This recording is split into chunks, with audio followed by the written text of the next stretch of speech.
औज़ु बिल्लाहि मिनश्शैतानिर्रजीम बिस्मिल्लाहिर्रहमानिर्रहीम। అస్సలాముఅలైకుం వరహమతుల్లాహి వబర్కాతుహు. ఫ్రెండ్స్, దర్సె ఖురాన్ తెలుగు అనువాదం శీర్షికలో ఈరోజు సూరహ అల్ అన్ఆమ్ తెలుగు అనువాదాన్ని చదువుదాం. ఈ సూర చివరి మక్కా కాలంలో అవతరింపచేయబడింది. ఇందులో 165 ఆయాతులు ఉన్నాయి.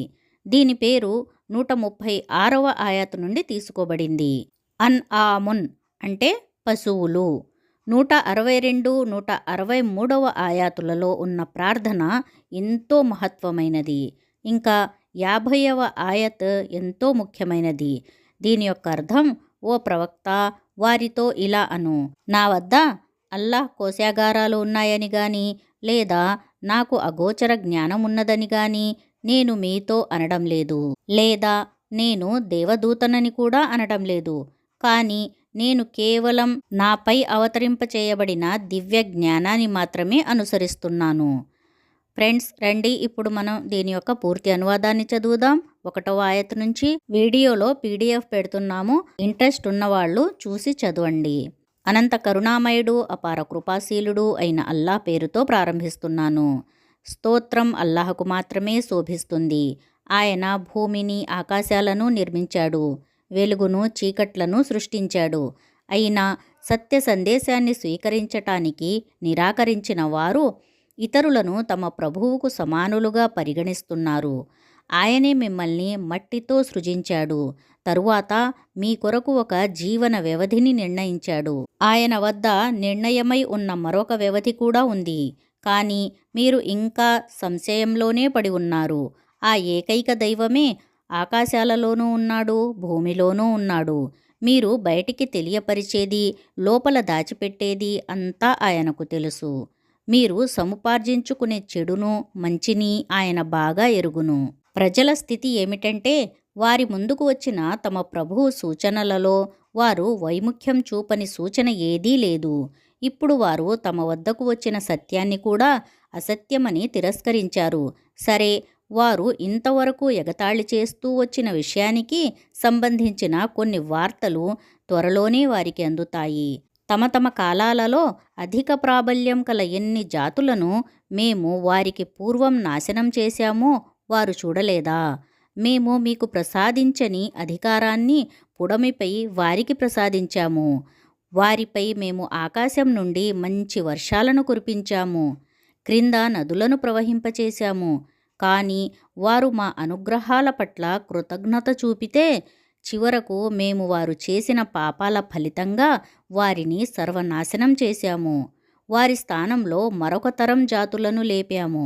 ప్రవక్త, మేము కాగితం మీద వ్రాయబడిన ఒక గ్రంథాన్ని నీపై అవతరింపజేసినా ప్రజలు దానిని స్వహస్తాలతో తాకి చూసినా సత్య తిరస్కారులు మటుకు ఇది పచ్చి కనికట్టు తప్ప మరేమీ కాదు అని అంటారు. వారు ఈ ప్రవక్తపై ఒక దైవదూత ఎందుకు అవతరింపచేయబడలేదు అని అడుగుతారు. మేము ఒకవేళ దైవదూతనే పంపి ఉన్నట్లయితే ఇప్పటికే తీర్పు జరిగి ఉండేది, వారికి వ్యవధి ఇవ్వబడి ఉండేది కాదు. ఒకవేళ మేము దైవదూతను అవతరింపచేసినా అతనిని మానవ రూపంలోనే అవతరింపచేసి ఉండేవారము. ఈ విధంగా మేము వారిని ప్రస్తుతం వారు ఏ సంశయంలో పడి ఉన్నారో ఆ సంశయానికే గురిచేసి ఉండేవారము. ప్రవక్త, నీకు పూర్వం కూడా చాలామంది ప్రవక్తలను ఎగతాళి చేయటం జరిగింది. కానీ చివరకు ఆ ఎగతాళి చేసేవారు ఏ యథార్థాన్ని ఎగతాళి చేస్తూ ఉండేవారో ఆ యథార్థమే వారి నెత్తిపై పడింది. వారితో ఇలా అను, కొంచెం భూసంచారం చేసి చూడండి, సత్య తిరస్కారుల ముగింపు ఎలా జరిగిందో తెలుస్తుంది. వారిని అడుగు, ఆకాశాలలో భూమిలో ఉన్నదంతా ఎవరిదని అను, సమస్తము అల్లాదే అని దయాదాక్షిణ్యాలు చూపటాన్ని అల్లా తన మీద విధించుకున్నాడు. కనుకనే ఆయన మీ అవిధేయతలకు, తలబిరుసుతనాలకు మిమ్మల్ని వెంటనే పట్టుకోడు. ప్రళయం నాడు ఆయన మీ అందరినీ తప్పకుండా సమావేశపరుస్తాడు. ఇది అనుమానానికి ఏ మాత్రం ఆస్కారం లేని యథార్థం. కానీ తమను తాము వినాశకరమైన ప్రమాదానికి గురి చేసుకున్న వారు మాత్రం దీనిని విశ్వసించరు. రాత్రి చీకటిలో, పగటి వెలుగులో నిలిచేది అంతా అల్లాహ్దే. ఆయన అన్నీ వింటాడు, అన్నీ తెలిసినవాడు. ఇలా అను, భూమ్యాకాశాల సృష్టికర్త, ఉపాధి ప్రదాతే గాని ఉపాధి గ్రహీత కానివాడు అయిన అల్లాహ్ను కాదని నేను మరెవరినైనా నా సంరక్షకుడుగా చేసుకోవాలా? ఇలా చెప్పు. అందరికంటే ముందు నేను ఆయనకు విధేయుణ్ణి కావాలని నన్ను ఆదేశించటం జరిగింది. ఇంకా ఇలా తాకీదు ఇవ్వబడింది, ఎవరైనా షిర్క్ చేస్తే చెయ్యని, నీవు మాత్రం ముష్రిక్కులలో కలిసిపోవద్దు. ఇంకా ఇలా అను, నేను ఒకవేళ నా ప్రభువు ఆజ్ఞలను ఉల్లంఘిస్తే ఒక మహాభయంకరమైన రోజున శిక్షను అనుభవించవలసి వస్తుందని నేను భయపడుతున్నాను. ఆ రోజున శిక్షను తప్పించుకున్న వాడిని అల్లా నిజంగా కరుణించినట్లే. అదే ప్రస్ఫుటమైన సాఫల్యం. అల్లా గనుక మీకు ఏదైనా నష్టం కలిగిస్తే ఆయన తప్ప ఆ నష్టాన్నుండి మిమ్మల్ని రక్షించగలిగే వారెవరూ లేరు. ఆయన మీకు ఏదైనా మేలు కలుగజేస్తే ఆయనకు అన్నింటిపైనా అధికారం ఉంది. ఆయన తన దాసులపై సంపూర్ణమైన అధికారాలు కలిగి ఉన్నాడు. ఇంకా అత్యంత వివేకవంతుడు, అన్నీ తెలిసినవాడు. వారిని అడుగు, ఎవరి సాక్ష్యం అందరి సాక్ష్యం కంటే గొప్పది అని. ఇలా అను, నాకు మీకు మధ్య అల్లాహ్ సాక్షిగా ఉన్నాడు. ఈ ఖురాను నా వద్దకు వహీ ద్వారా పంపబడింది. మిమ్మల్ని ఇది ఎవరెవరి వద్దకు చేరుతుందో వారందరినీ నేను హెచ్చరించాలని. అల్లాతో పాటు ఇంకా ఇతర దేవుళ్ళు కూడా ఉన్నారని మీరు నిజంగానే సాక్ష్యం ఇవ్వగలరా? ఇలా అను, నేను అలాంటి సాక్ష్యం ఎంత మాత్రం ఇవ్వలేను అను. దేవుడు ఆయన ఒక్కడే. మీరు చేసే షిర్కును నేను అసహ్యించుకుంటున్నాను. మేము ఎవరికైతే గ్రంథాన్ని ప్రసాదించామో తమ కుమారులను ఏమాత్రం సందేహం లేకుండా గుర్తించే విధంగానే ఈ విషయాన్ని కూడా నిస్సందేహంగా గుర్తిస్తారు. కానీ తమను తామే నష్టానికి గురి చేసుకున్న వారు దీన్ని నమ్మరు. అల్లాపై బూటకపు అభాండాలు వేసేవాడి కంటే లేదా అల్లా సూచనలు అసత్యాలని తిరస్కరించేవాడి కంటే పరమ దుర్మార్గుడు ఎవడుంటాడు? నిశ్చయంగా అలాంటి దుర్మార్గులు ఎన్నటికీ సాఫల్యం పొందలేరు. మేము వారందరినీ సమావేశపరిచే రోజున ముష్రిక్కులను ఇలా అడుగుతాము, మీరు మీ దైవాలుగా భావించి నిలబెట్టిన ఆ భాగస్వాములంతా ఇప్పుడెక్కడున్నారు? అప్పుడు వారు, ఓ మా ప్రభూ, నీ తోడు మేము ముష్రిక్కులము కానే కాము అని అసత్యం పలకటం తప్ప వేరే కుతంత్రాన్ని సృష్టించలేరు. చూడండి, అప్పుడు వారు తమను గురించి తామే ఏ విధంగా అబద్ధాలు కల్పిస్తారో అక్కడ వారి బూటకపు దేవుళ్ళందరూ మటుమాయమైపోతారు. వారిలో నీ మాటను చెవియొగ్గి వినేవారు కొందరు ఉన్నారు. కానీ విషయం ఏమిటంటే మేము వారి హృదయాలపై పరదాలు వేసి ఉంచాము. అందువల్ల వారు దానిని ఏ మాత్రం అర్థం చేసుకోరు.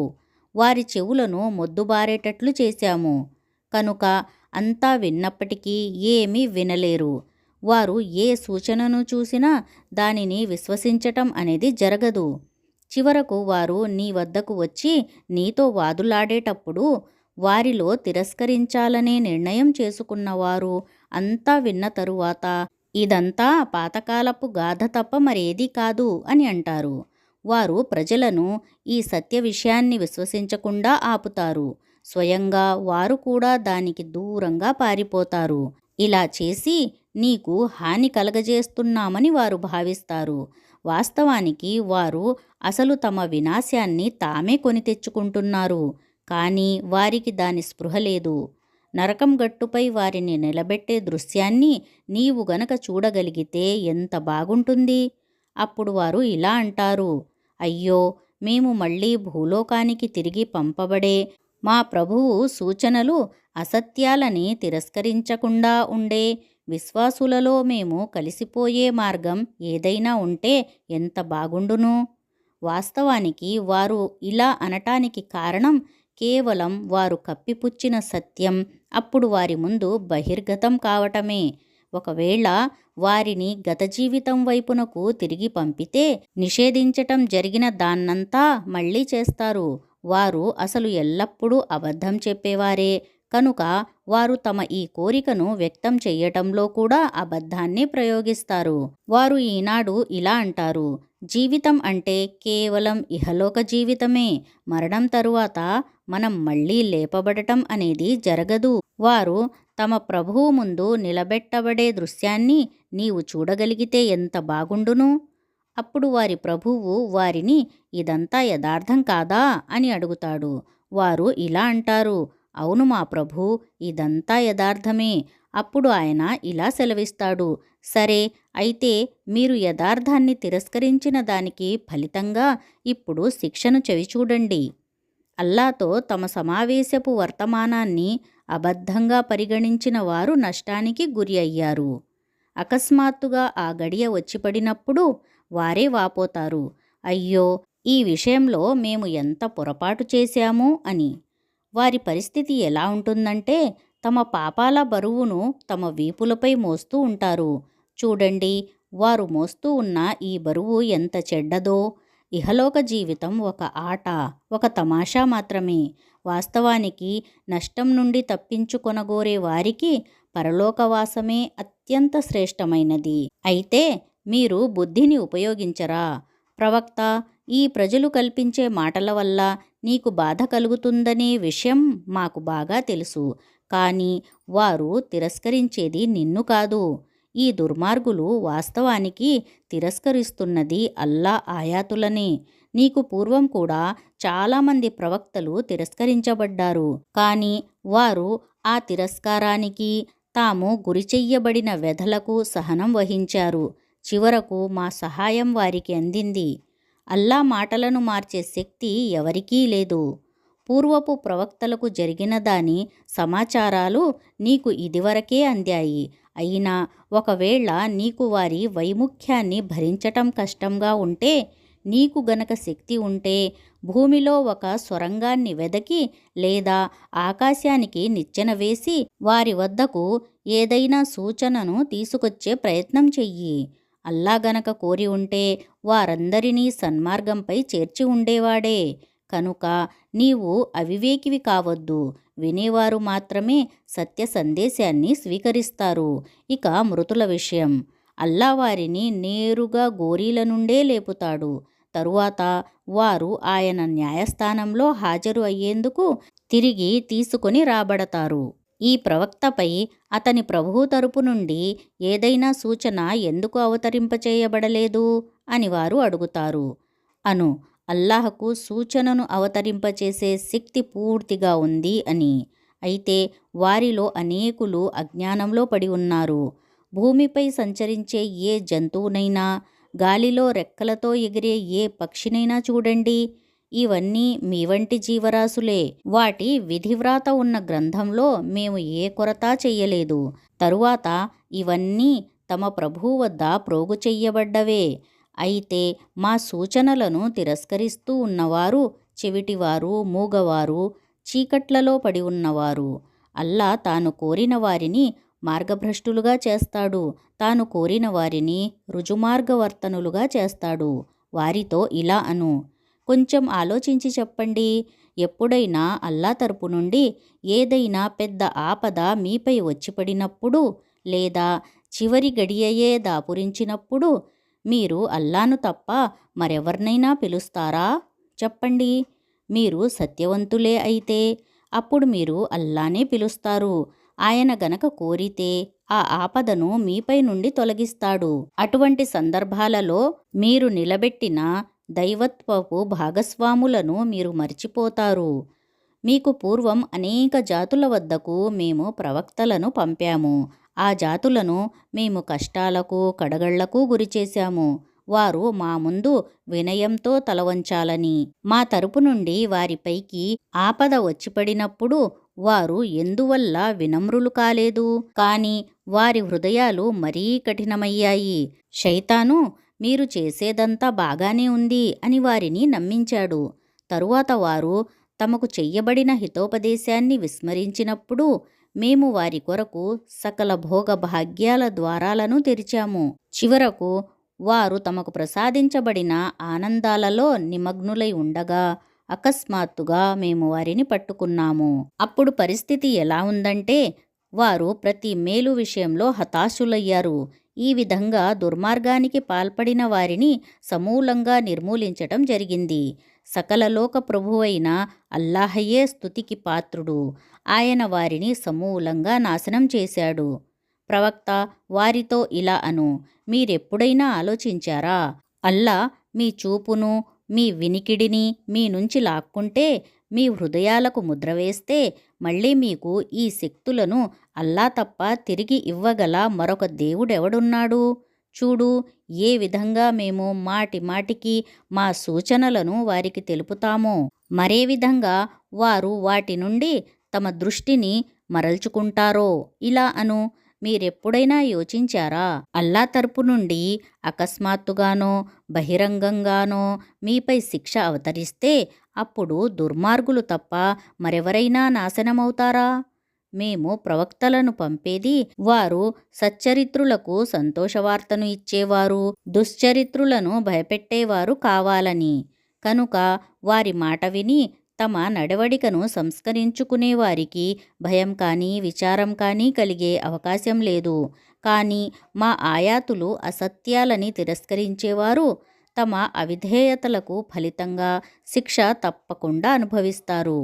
ప్రవక్త, వారితో ఇలా అను, నా వద్ద అల్లా నిధి నిక్షేపాలు ఉన్నాయని గాని నాకు అగోచర జ్ఞానం కలదని గాని నేను మీతో చెప్పటం లేదు. ఇంకా నేను దైవదూతనని కూడా అనడం లేదు. నేను కేవలం నాపై అవతరింపచేయబడే వహీని మాత్రమే అనుసరిస్తాను. వారిని అడుగు, గ్రుడ్డివాడు కళ్ళు ఉన్నవాడు ఇద్దరూ ఒకటి కాగలరా? మీరు అసలు ఆలోచించరా అని. ప్రవక్త, తమ ప్రభువు ముందు ఆయన తప్ప తమకు అండగా నిలిచి సహాయం చేసే అధికారం కలవాడుగాని లేదా తమ కొరకు సిఫారసు చేసేవాడుగాని ఎవడూ ఉండని స్థితిలో ఎప్పుడైనా హాజరు కావలసి వస్తుందని భయపడుతూ ఉండేవారికి నీవు దీని అంటే వహీ జ్ఞానం ద్వారా ఉపదేశించు. బహుశా వారు ఈ ఉపదేశం వల్లనైనా జాగరూకులై భయభక్తుల వైఖరి అవలంబిస్తారేమో. రేయింబవళ్ళూ తమ ప్రభువును వేడుకునే వారిని, ఆయన ప్రసన్నతను పొందగోరే ప్రయత్నంలో నిమగ్నులై ఉన్న వారిని నీవు దూరంగా తొలగి పొమ్మనకు. వారికి సంబంధించిన లెక్కలోని ఏ విషయాన్ని గురించిన భారమూ నీపై లేదు. నీకు సంబంధించిన లెక్కలోని ఏ విషయాన్ని గురించిన భారమూ వారిపై లేదు. దీని తరువాత కూడా నీవు గనక వారిని దూరంగా త్రోసివేస్తే దుర్మార్గులలో చేరిపోతావు. అసలు మేము ఈ విధంగా వారిలోని కొందరి ద్వారా పరీక్షకు గురిచేశాము. వారు వీరిని చూసి మా మధ్య అల్లా దయాదాక్షిణ్యాలను పొందినవారు వీరేనా అని అనేందుకు. అవును, అల్లా కృతజ్ఞతలు చూపే తన భక్తులను వీరికంటే బాగా ఎరుగడా. మా ఆయాతులను విశ్వసించేవారు నీ వద్దకు వచ్చినప్పుడు వారితో ఇలా అను, మీకు శాంతి సమకూరుగాక. మీ ప్రభువు తనపై దయాదాక్షిణ్యాలను విధించుకున్నాడు. కేవలం ఆయన కృప వల్లనే. ఒకవేళ మీలో ఎవరైనా అజ్ఞానం వల్ల ఏదైనా చెడు చేసి తరువాత పశ్చాత్తాపపడి సంస్కరించుకుంటే ఆయన అతనిని క్షమిస్తాడు, అతని పట్ల ఉదారంగా వ్యవహరిస్తాడు. ఈ విధంగా మేము మా సూచనలను స్పష్టంగా వివరిస్తాము, అపరాధుల మార్గం పూర్తిగా విస్పష్టం కావాలని. ప్రవక్త, వారితో ఇలా అను, అల్లాను కాక మీరు వేడుకునే ఇతరులకు దాస్యం చేయటం నాకు నిషేధించబడింది. ఇలా అను, నేను మీ కోరికలను అనుసరించను. అలా చేసినట్లయితే నేను మార్గభ్రష్టుడనైపోతాను, సన్మార్గం పొందిన వారిలో ఉండను అను. నా ప్రభువు వద్ద నుండి వచ్చిన ఒక సుస్పష్టమైన ప్రమాణం విషయంలో నేను స్థిరంగా ఉన్నాను. మీరు దానిని అసత్యమని తిరస్కరించారు. ఇప్పుడు మీరు తొందర పెడుతున్న విషయం మాత్రం నా అధీనంలో లేదు. నిర్ణయాధికారం పూర్తిగా అల్లాకే ఉంది. ఆయనే సత్య విషయాన్ని ప్రకటిస్తాడు. ఆయనే ఉత్తమ నిర్ణయం చేసేవాడు. ఇలా అను, మీరు తొందరపెట్టే విషయం నా అధీనంలోనే గనక ఉన్నట్లయితే నాకు మీకు మధ్య ఎప్పుడో తీర్పు జరిగిపోయి ఉండేది. కానీ దుర్మార్గుల పట్ల ఎలా వ్యవహరించాలో అల్లాకు బాగా తెలుసు. అగోచరాల తాళం చెవులు ఆయన వద్దనే ఉన్నాయి. వాటిని ఆయన తప్ప ఎవరూ ఎరుగరు. భూమిలోనూ సముద్రంలోనూ ఉన్నదంతా ఆయనకు తెలుసు. చెట్టు నుండి ఏ ఆకైనా ఆయనకు తెలియకుండా రాలదు. భూమిలోని చీకటి పొరలలో ఉన్న ఏ గింజైనా ఆయనకు తెలియకుండా లేదు. తడిగా ఉన్నది, పొడిగా ఉన్నది అంతా ఒక విపులమైన గ్రంథంలో వ్రాయబడి ఉంది. ఆయనే రాత్రివేళ మీ ఆత్మలను వశపరుచుకుంటాడు. పగటివేళ మీరు చేసేదంతా ఆయన తెలుసుకుంటాడు. మళ్ళీ రెండో రోజు ఆయన మిమ్మల్ని ఈ వ్యవహార ప్రపంచంలోకి తిరిగి పంపుతాడు, మీ నిర్ణీత జీవితకాలం పూర్తి కావటానికి. చివరకు మీరు ఆయన వైపునకే మరలిపోవాలి. అప్పుడు ఆయన మీకు మీరు చేస్తూ ఉన్నదంతా చూపుతాడు. తన దాసులపై ఆయనకు పూర్తి అధికారం ఉంది. మిమ్మల్ని కనిపెట్టి ఉండేవారిని నియమించి పంపుతాడు. చివరకు మీలో ఎవరికైనా మరణ సమయం ఆసన్నమైనప్పుడు ఆయన పంపిన దూతలు అతని ప్రాణం తీసుకుంటారు. తమ కర్తవ్య నిర్వహణలో వారు ఏ మాత్రం అజాగ్రత్త చూపరు. మళ్ళీ వారంతా తమ నిజమైన ప్రభువు అల్లా సన్నిధికి మరలింపబడతారు. తెలుసుకోండి, తీర్పు చేసే సర్వాధికారాలు ఆయనకే ఉన్నాయి. లెక్కను తీసుకోవడంలో ఆయన వడిగలవాడు.